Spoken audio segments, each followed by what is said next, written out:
Good morning, everyone.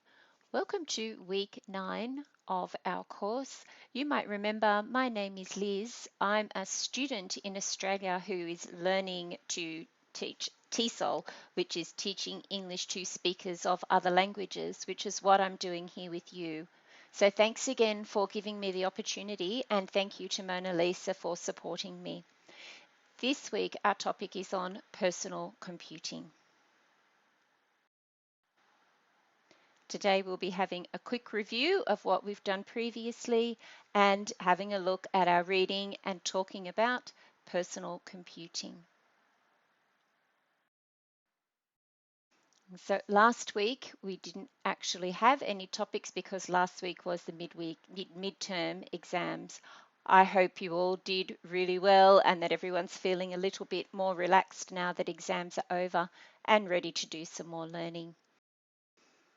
So our warm-up questions today for personal computing.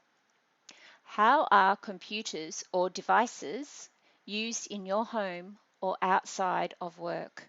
So when we say devices, I mean you might have a smartphone, an iPad, a tablet, or a computer. You may have a laptop or a desktop. How are you using those in your personal life at home and outside of your work? So you might think about how you're using it for your study. And our second question is, if you already own a personal computer, PC, what do you use it for?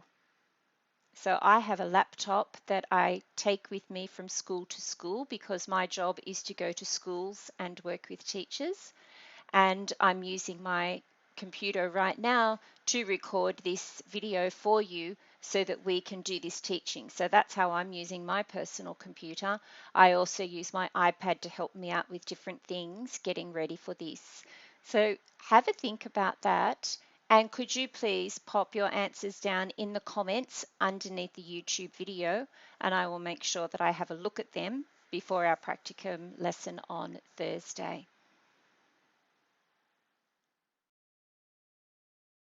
And now our warm-up activity, because we've thought about computers and devices. Now I want you to have a think about how has personal computing affected your life? And part of that, have a think about what has personal computing made possible for you? So I put an example there of asynchronous learning. So something that personal computing has made possible for me is for me to be teaching you as TESOL learners right now while I'm doing my study over here in Australia. So I think we have COVID-19 to thank for that because it forced us to use our computers in many, many different ways. And now we have Zoom and we do asynchronous and synchronous learning, and asynchronous learning can be done just like this is. I also use my computer a lot for Zoom, which is what we'll be using as our platform on Thursday when we do our synchronous learning. So have a think about that. How has personal computing affected your life? And what has it made possible for you? Have they been good things that have been made possible for you? Do you like using your personal computer? Do you think it makes your life easier or more difficult? Could you pop your answers to that down in the comments underneath the YouTube video, please? This week for our reading, we are looking at the development of personal computers. It's in your textbook. If you have a look, it is reading number 6, personal computing. So could you please make sure you read that before Thursday, and there are some activities to complete as well. When you read your reading, after the first reading, could you please record yourself reading your reading and then have a listen to see how you sound? If there are any words that you find tricky or you're not sure how to say them, write them down and we will work on pronunciation during our practicum on Thursday. So if you have a hard copy of your textbook, you might highlight the words that you think are a little bit tricky, and we will have a look at those on Thursday and work them out together, because pronunciation in English is very important because we need everybody to understand what we're saying. So please have a read of that reading and then listen to your own recording of yourself reading. Okay. After you're familiar with the reading, we have 8 questions here that I would like you to answer. The answers to these questions are in the reading. A lot of them are right there in the reading in front of you. Some of the answers you have to think a little bit outside of the reading to be able to answer them. I've seen some of your previous work, and just like you do for Mona Lisa, I would like you to answer the questions in whole sentences for me. So for example, question 1 says, how was the original IBM PC developed? Your answer would need to say, the original IBM PC was developed, and then write your answer after that. So it's whole sentences for all 8 of the questions.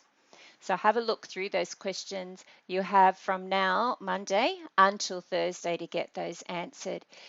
If there's anything there that you are finding very difficult, please send me an email and I will try to help you that way, or you might write your question in the comments underneath the YouTube video. That would be okay as well. But those 8 questions, if you type your answers up and have them ready to share with us on Thursday, we will go through them together. Now, something else we're going to do with this reading as well is have a look at synonyms. Now, synonyms are words or phrases that have a similar meaning. They might not mean exactly the same, but they are almost the same meaning. So there are 8 different examples there, and we've made it a little bit easier for you in that you only need to look at certain numbers of lines. So when you look at your reading, the line numbers are down the side. So for our first example, the most successful, you need to go to lines 45 to 50. Read those 5 lines of the text and find the word or the phrase that means the same thing as the most successful. And then when you have done that, you need to write that answer down next to it, and that will be the synonym. So it can be a phrase, 2 or 3 words, or it might just be 1 word. And make sure you're checking in the section where the lines are numbered there.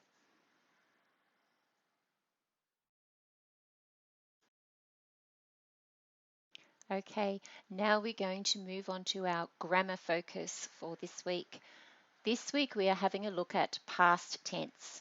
If something's written in the past tense, it means that it has already happened. So when you read something in the newspaper or perhaps on Twitter or online, in a magazine, all of those things will be written in past tense because they're things that have already happened. They're not happening right now and they're not going to happen. They have already happened. So that's why they're called past tense. We're going to be looking at 2 different types of voice in simple past tense. So we'll have a look at the active voice in a sentence and passive voice in a sentence, but always in that simple past tense. So we're writing about or reading about things that have already happened.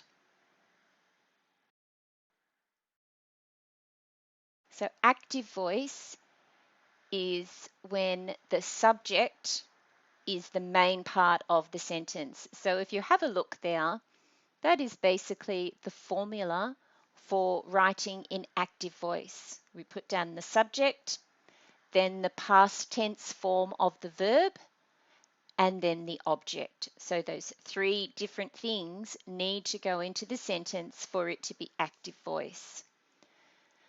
Passive voice is where the subject isn't the important part of the sentence anymore and we're focusing on the object. So if you have a look at our formula, you can see the object is the first thing in the sentence. Then we need the word was, then the past participle form of the verb, and then the word by, and then the subject. So the subject in the active voice is at the beginning of the sentence, and in the passive voice, the subject is at the end of the sentence. So what we will do is have a look at a couple of examples to see if we make that nice and clear. So here is a sentence in simple past tense in active voice. So there's our formula, the subject, plus the past tense form of the verb, plus the object. So here is our sentence. Bill Gates founded Microsoft. The subject of the sentence is Bill Gates. The past tense form of the verb is founded, and the object of our sentence is Microsoft. So that's an active voice sentence because Bill Gates is the important part of that sentence, and we know that he founded Microsoft. So what we will do is, can we rewrite active sentences as passive sentences? So here's our active sentence. Bill Gates founded Microsoft. Now let's see if we can put this into the passive voice. So first we'll have a look at our formula again. So the object of the active sentence, which was Microsoft, then the word was, or sometimes the word might be were, then the past participle form of the verb, then the word by, and then the subject. And the subject of our sentence, you'll remember, is Bill Gates. So we'll have a look at how that looks. So there's our object, Microsoft. And that's at the start of the sentence. It's the object of the active sentence, but when we write it in our passive voice, we're going to put it at the beginning of our sentence. Then the word was, just like in our formula there. Then we need the past participle form of the verb. And founded, it's the same sounding verb. Sometimes the past tense and the past participle of the verb are the same. Sometimes they are a little bit different. We will have a look at a different one as well. So we've got Microsoft was founded, and there's founded, the past participle form of the verb. Then we have by, just like in our formula, and then the subject, who is Bill Gates. So if we look at our two sentences, the active voice sentence, Bill Gates founded Microsoft, and then in the passive voice, Microsoft was founded by Bill Gates. And if you look at both the sentences, you can see in the active voice sentence, Bill Gates is the important information, but in the passive voice sentence, Microsoft is the important information. And a lot of the time when we're writing information pieces of writing or information texts, and particularly science texts, we use the passive voice because it's the data and the information that we're wanting to focus on. So passive voice is very important in that style of writing. All right, we're going to have a look at another example now, because I think there always needs to be more than one example when we're learning something new. So here is our formula for the active voice in the simple past tense. The subject is first, then the past tense of the verb, and then the object. So our new sentence is Bill Gates wrote the code for MS-DOS. So there we have Bill Gates, he is the subject. So he's the first part of that sentence. And then the past tense form of the verb is wrote. Because he's not writing it right now, he already did that. So he wrote it, so it's in the past tense. And then in this sentence, our object is the code for MS-DOS. So the object doesn't have to be just one word. Sometimes our object can be a noun group. It's the same as you can see our subject, Bill Gates, is two words. So noun groups can be the object or the subject as well. So our active voice, simple past tense sentence is Bill Gates wrote the code for MS-DOS. Now we'll see if we can put that sentence into the passive voice. So our passive voice is the object of the active sentence, which was the code for MS-DOS, plus was, plus the past participle form of the verb, plus by, plus the subject. Let's see how we make that work. The code for MS-DOS, that's our object. Then we need was, which is the same as there. And then our past participle form of the verb is written. So we wouldn't write the code for MS-DOS was wrote because it doesn't sound right. We don't say was wrote, we say was written. So written is the past participle form of the verb. And then by, just like in our formula, and then our subject, who of course is still Bill Gates. So he's been our subject in both the sentences that we've done. And have a look at sentences together. Bill Gates wrote the code for MS-DOS, active voice. And then in our passive voice, the code for MS-DOS was written by Bill Gates. So your job before Thursday is to have a look through your reading, and I'd like you to choose at least 5 sentences from the reading. They can be 5 sentences that you choose, any 5 that you like, but I'd like you to write those sentences or type them out and then look at them and work out whether or not they are using active or passive voice. So have a look at the subject and the object and have a look back through the slideshow because the link is in the writing underneath the YouTube video. Have a look and see if you can work out which ones of your sentences are using active voice and which ones are using passive voice. And then the ones that are active voice, see if you can use the formula that we just practiced with to turn those sentences into passive voice sentences. So instead of having the subject at the beginning of the sentence, you put the subject at the end of the sentence and use the past participle form of the verb. But have a look back through the slides and see if you can change a couple of the sentences from active to passive. Okay, so that's about the end of our theory for today, but there's plenty of work for you to get done because we still have our 50 minutes for the theory lesson. So just a quick review. You need to read number 6, personal computing, from your textbook. Go back to slide 8 and answer the questions on slide 8 and type your answers up in complete sentences. Then have a look at the synonyms, which is the word or the phrase that have similar meanings, and be ready to share your answers on Thursday because we'll have a look at those together during our practicum on Thursday. And last of all, choose some sentences from the reading. Work out if they're active or passive, and then if they are active sentences, try to write them again, so rewrite them in the passive voice. See how you go using the formula that we were having a look at there.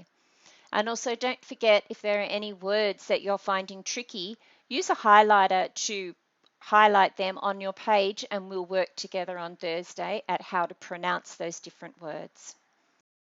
So here's our reference list. I used a couple of websites to help me with different ideas for this, as well as your textbook, which Mona Lisa has kindly loaned to me. Okay, so thanks so much, everybody. If you've got any questions, I have just put my email there. Please feel free to email me anytime. We are 4 hours different in Australia, but I will be able to answer any questions that you've got, I hope. And if I can't answer the questions for you, I will ask Mona Lisa and I'm sure she will help me out. So thanks so much for listening to the video, and I'll be looking forward to seeing everybody on Thursday at our practicum. Thank you.